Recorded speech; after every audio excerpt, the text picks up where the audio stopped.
kalau mau cari orang beriman, datang sholat subuh. Kalau mau cari orang beriman.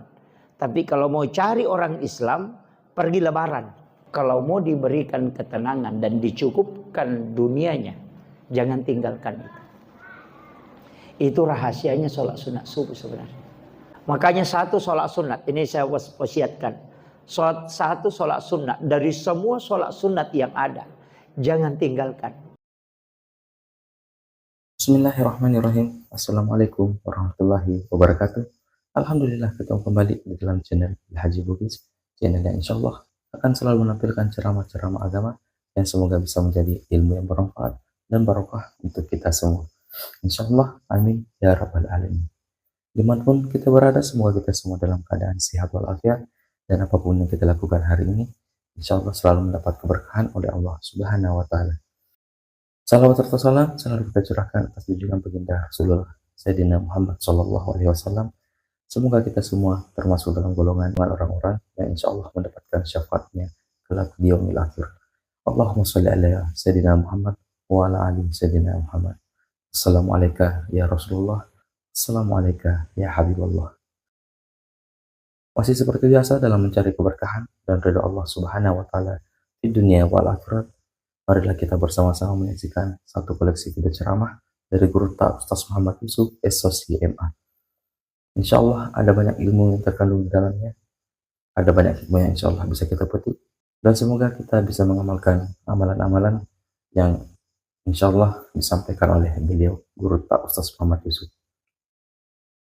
Tapi sebelumnya, sebelum kita menyaksikan video ceramah ini, saya mengajak teman-teman semua, marilah kita mengirimkan pahala surat al-fatihah kita kepada beliau Guru Tak Ustaz Muhammad Yusuf, agar semoga beliau selalu diberi kesehatan, keselamatan, umur yang panjang, dan semoga ilmu yang kita dapatkan dari Guru Tak Ustaz Muhammad Yusuf insya Allah menjadi keberkahan untuk kita semua. Barakatil Fatihah. Bismillahirrahmanirrahim. Alhamdulillahirabbil alamin, arrahmanirrahim, maliki yaumiddin, iyyaka na'budu wa iyyaka nasta'in, ihdinas siratal mustaqim, siratal ladzina an'amta 'alaihim, ghairil maghdubi 'alaihim waladdallin. Amin ya rabbal alamin. Saya harap teman-teman semua menyaksikan video ini sampai akhir agar tidak ada kesalahpahaman di dalam menyembah ini. Dan sambil menyaksikan, marilah kita selalu melantunkan zikir dan selawat di dalam hati agar apa yang kita lakukan hari ini insya Allah mendapat keberkahan oleh Allah Subhanahu wa Ta'ala. Langsung saja kita saksikan bersama-sama. Bismillahirrahmanirrahim. Bismillahirrahmanirrahim. Assalamualaikum warahmatullahi wabarakatuh. Waalaikumsalam warahmatullahi wabarakatuh. Alhamdulillahirabbil alamin. Wassalatu wassalamu ala asyrafil anbiya'i wal mursalin, sayyidina wa maulana wa habibina wa syafi'ina wa ala alihi wa ashabihi wa sahabatihi ajmain, amma ba'du.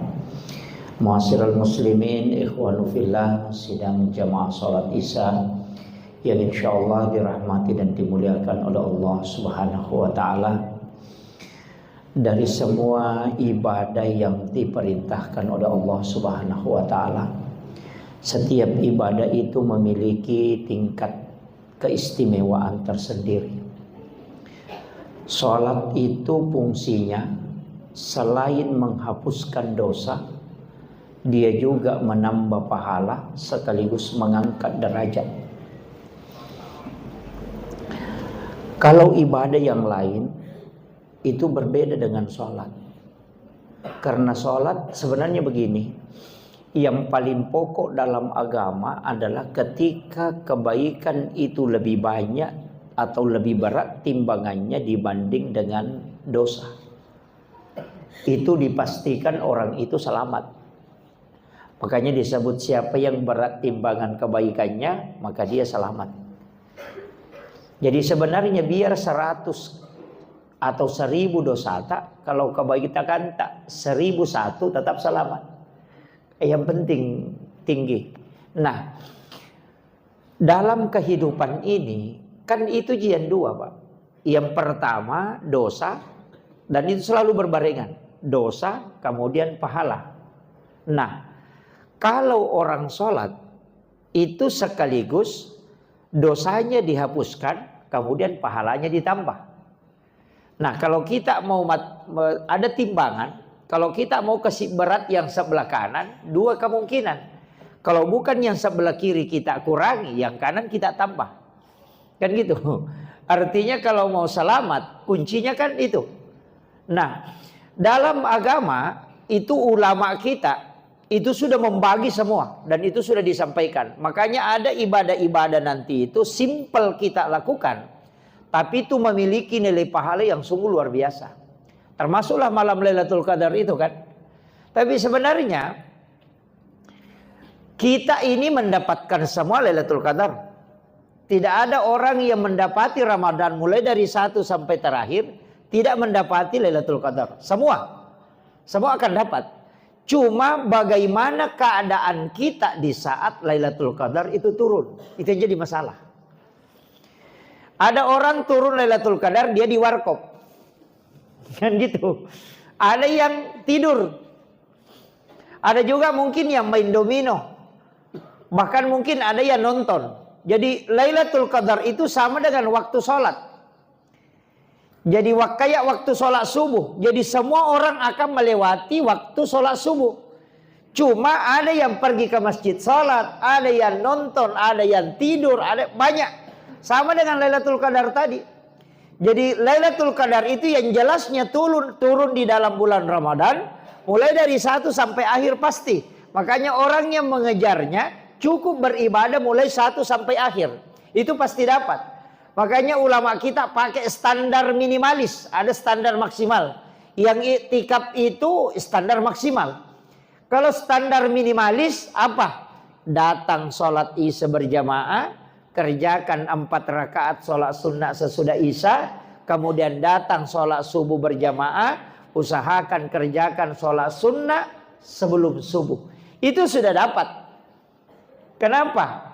Karena sholat isya berjamaah di masjid itu setara dengan bangun setengah malam untuk beribadah di hadapan Allah. Sholat sunat 4 rakaat sesudah isya itu setara sholat 4 rakaat di malam Lailatul Qadar. Dan itu kata Nabi. Itu hadis sahih. Makanya sebenarnya kita tarawih 20 rakaat. Kalau tidak sholat sunnah isya itu belum bisa mengalahkan, Pak. Sholat tarawih yang 20 rakaat itu masih jauh lebih besar yang 4 rakaat ini kalau kita mau hitung. Padilanya yang rawatib ini. Makanya ada ulama di dalam tarekat itu mengatakan, percuma kau tarawih kalau kau tidak lakukan sholat sunnah 4 rakaat yang sesudah isya. Karena yang 4 rakaat ini disebut Rasulullah itu setara dengan sholat 4 rakaat pada malam Lailatul Qadar. Berarti sebenarnya kalau kita kerjakan di dalam bulan Ramadan itu sudah mendapatkan Lailatul Qadar. Kan gitu. Sebenarnya itu rahasia hadisnya. Kalau kita kaji lebih dalam. Itu kan kalau ulama-ulama tarekat itu melihat bahwa sebenarnya karena banyaknya orang tidak memperhatikan sholat sunnah ba'diyah isya ini, itu kadangkala kita jadi begini. Kalau Ramadan itu dahulukan, istilahnya usahakan sholat kita ini tidak kurang, justru ditambah. Ya, jadi semua rawatib itu kerjakan. 4 rakaat sebelum duhur, 4 rakaat sesudah duhur, 4 rakaat sebelum asar, kemudian 2 rakaat sebelum maghrib, 2 rakaat sesudah maghrib, 2 rakaat sebelum isya, 4 rakaat sesudah isya, kemudian ambil sholat tahajud yang mau ambil 8, kemudian ditambah witir 3 rakaat, bahkan bisa sholat sunnah mutlak, itu bisa. Ya, ambil duha 12 rakaat kalau tidak mampu cukup 8, itu mestinya. Kalau di bulan Ramadan. Karena kenapa? Itu nilai sholat sunnah di Ramadan itu sama dengan sholat fardu. Ya. Jadi itu yang istimewanya.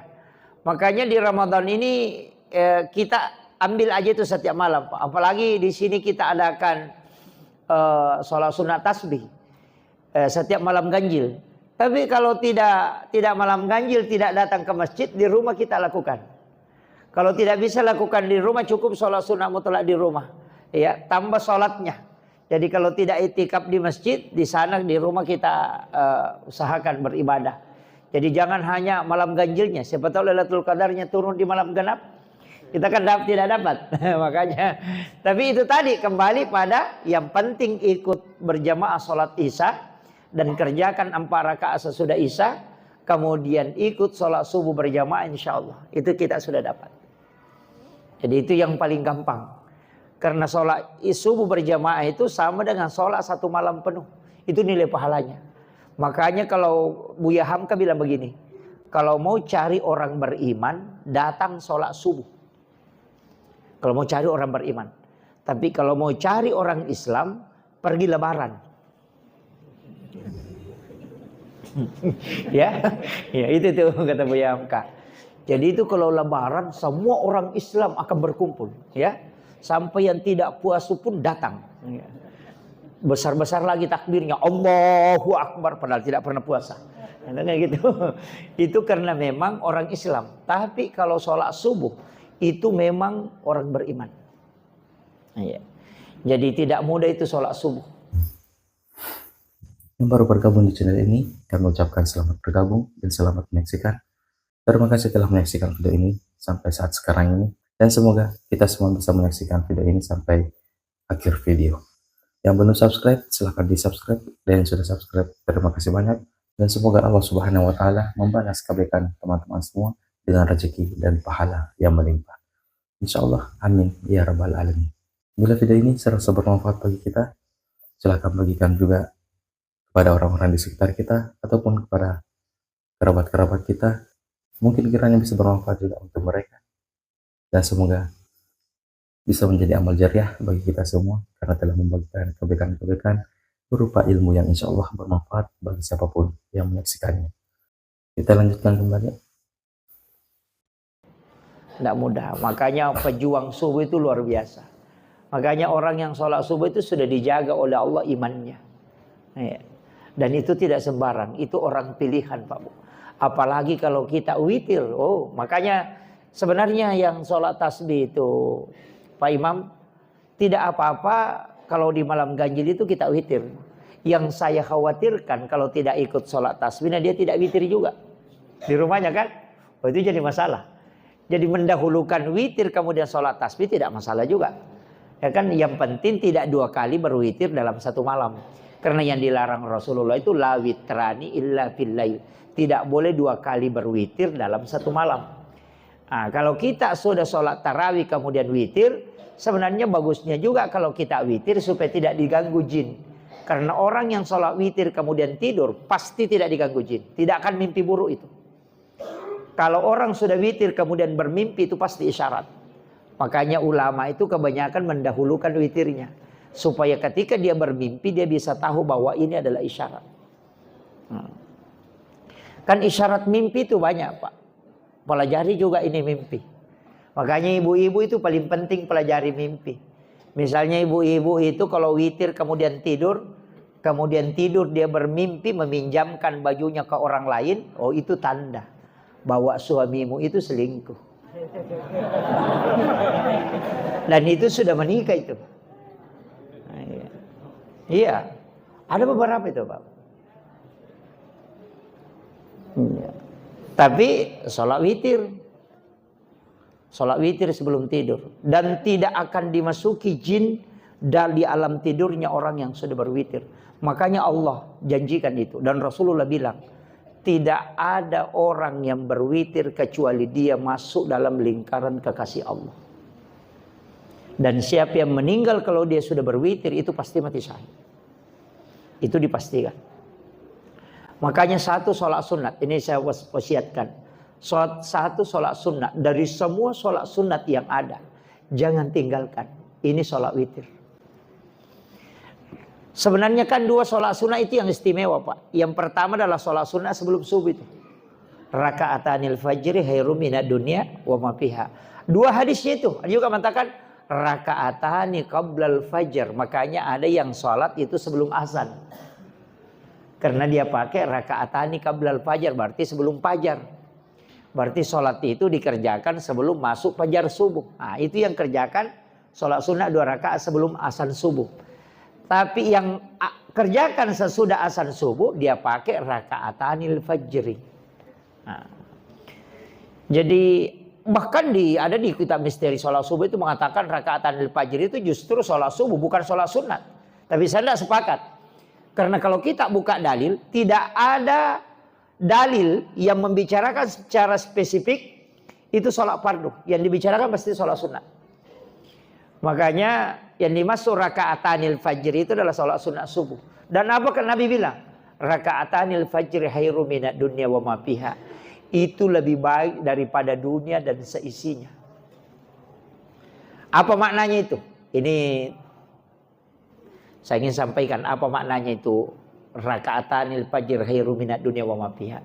Nabi kan ketika Isra Mi'raj itu di langit yang paling tinggi. Dan disitulah dia diperlihatkan pahala sholat. Dan ingat, Bapak ini tidak bisa melihat pahala sholat. Yang bisa didapatkan di dunia adalah berkahnya sholat. Untuk pahalanya tidak bisa. Jadi kalau mau Bapak dapat pahalanya gampang. Mati dulu. Makanya orang yang di alam kubur itu yang paling pertama diperiksa itu adalah sholatnya.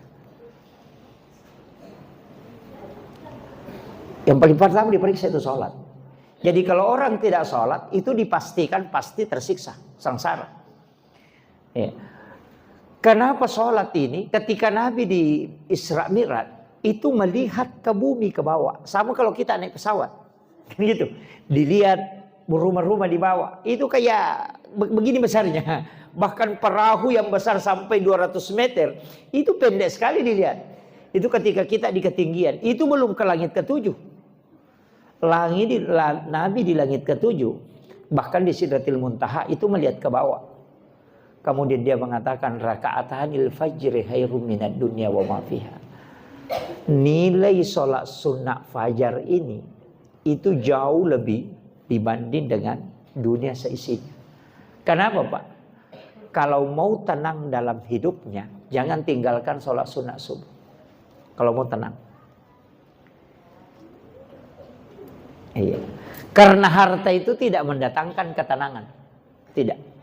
Jadi kalau orang mau tenang, nak kasih banyak harta, Anda tidak akan tenang. Tidak. Seandainya harta yang membuat orang tenang, maka Allah tidak adil. Karena orang miskin tidak bisa tenang. Kan gitu.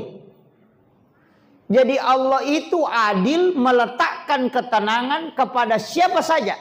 Karena bukan harta yang membuat orang tenang. Harta itu hanya kesenangan, bukan ketenangan. Tapi tidak semua juga orang yang dikasih harta itu senang. Ada yang susah. Makanya kalau berdoa minta diberikan mobil sama Allah. Ya Allah berikan rezeki supaya bisa punya mobil. Kalau tidak dikasih mobil itulah yang terbaik. Karena banyak orang Pak ketika dia naik motor. Dia baku bonceng istrinya pergi berjamaah di masjid. Sekalinya ada mobilnya. Suaminya selalu jalan. Sehingga selingkuh. Ibu pilih mana? Punya mobil selingkuh suaminya atau naik motor tapi ke masjid? Oh langsung ibu jawab motor. Mestinya dia jawab begini, naik mobil ke masjid. Gitu. Jadi bapak-bapak tidak usah beli mobil, belikan mobil istrinya. Biar naik motor yang penting setia. Ya itu kuncinya. Kenapa? Karena sebenarnya harta ini bukan ketenangan. Iya. Dan justru banyak orang yang punya harta itu tidak bisa tidur matanya. Apalagi yang tidak bayar zakat. Selalu diberikan kewaswasan dalam hatinya. Oh, makanya orang tidak bayar zakat itu Pak. Di dunia dia sengsara. Di alam kubur dia tersiksa. Di neraka dia disiksa. Iya. Jadi tidak ada selamatnya itu. Di dunia tidak tenang. Kucing jilompah. Pencuri kapan tuh? Apa itu? Tapi kalau orang bayar zakat, nah Allah yang menjaga. Tidak mungkin Allah merusak kalau dia yang punya. Ya kan gitu. Nah memang ada haknya orang di situ. Punya kita, harta kita. Nah bukan milik kita semua. Ya, serahkan ke orang yang berhak menerima. Berikan kesenangan. Sebenarnya begini Pak. Orang miskin itu untuk menyelamatkan orang kaya. Ya, mestinya orang kaya ini berterima kasih karena adanya orang miskin. Jadi bukan orang kaya yang menyelamatkan orang miskin ya. Orang miskin yang dihadirkan untuk menyelamatkan orang kaya. Karena kalau tidak ada orang miskin. Nah orang kaya tidak berzakat pasti dia dibakar. Jadi itu mestinya orang kaya itu berterima kasih kepada orang miskin. Karena dia diselamatkan karena adanya orang miskin. Karena orang miskin kalau tidak menerima zakat tidak berdosa. Tapi kalau kita tidak bisa keluarkan zakat, kita akan berdosa. Jadi sebenarnya mestinya itu orang kaya berterima kasih sama orang miskin. Terima kasih banyak kau sudah membebaskan aku dari api neraka. Jangannya menerima terima kasih. Ya kan begitu. Mestinya orang kaya. Makanya itu kenapa orang kaya itu diminta mengantarkan zakatnya. Supaya dia betul-betul merasakan bahwa oh ini orang betul begini keadaannya. Supaya dia bisa mensyukuri keadaannya. Kan banyak orang tidak selalu melihat ke atas. Sehingga tidak memperhatikan. Ternyata banyak rezekinya masih mau tambah terus. Kan begitu. Tapi jangan jadi orang miskin Pak ya. Jangan jadi orang miskin. Jadilah orang kaya. Orang kaya itu bisa berzakat. Bisa membantu orang. Tapi jangan menunggu pujian dari orang miskin ketika kita kasih zakat. Mestinya kita yang berterima kasih. Karena kita diselamatkan dari api neraka.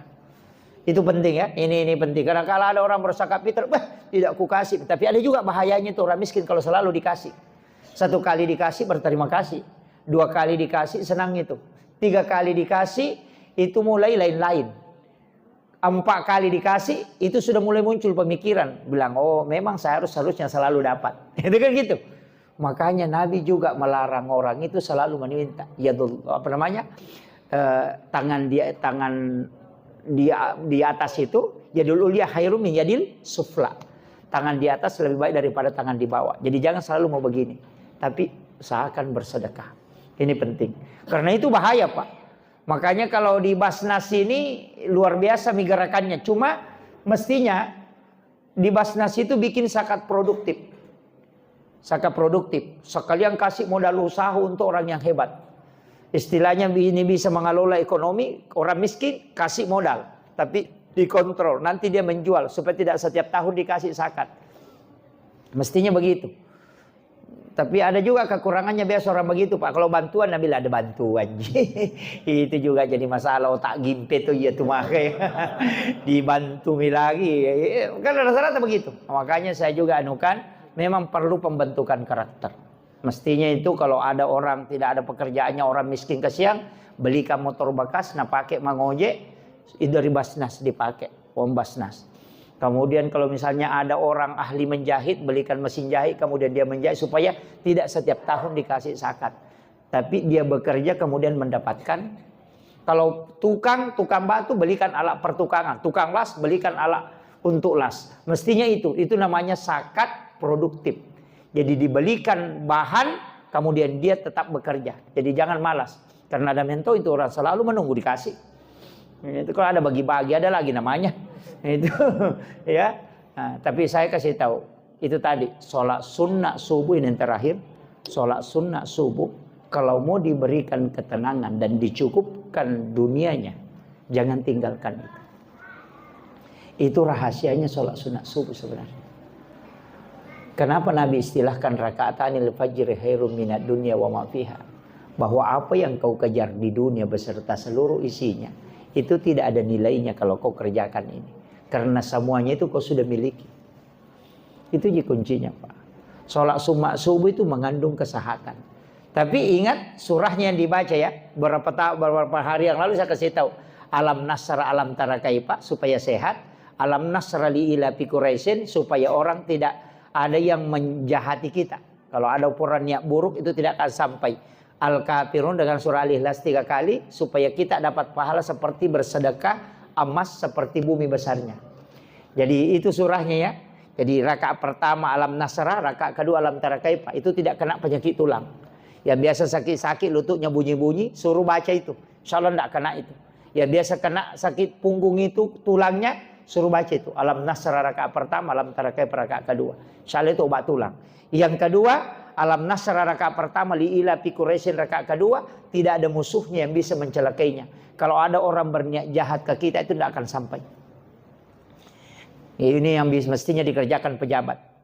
Ya, karena jabatan itu biasa diperebutkan. Kemudian yang ketiga, qul ya ayyuhal kafirun rakaat pertama surah Al-Ikhlas 3 kali rakaat kedua, maka orang itu sama kalau dia bersedekah emas seperti bumi besarnya. Makanya ambil tiga-tiganya ya. Alam nasra rakaat pertama baru al-kafirun. Nanti rakaat kedua alam tara kaifa, lilapi Quraisyin, baru qul huwallahu 3 kali. Itu sudah dapat semua. Makanya itulah bacaan surah yang paling bagus. Kalau mau lanjut zikirnya malaikat, tasbihnya malaikat Jibril.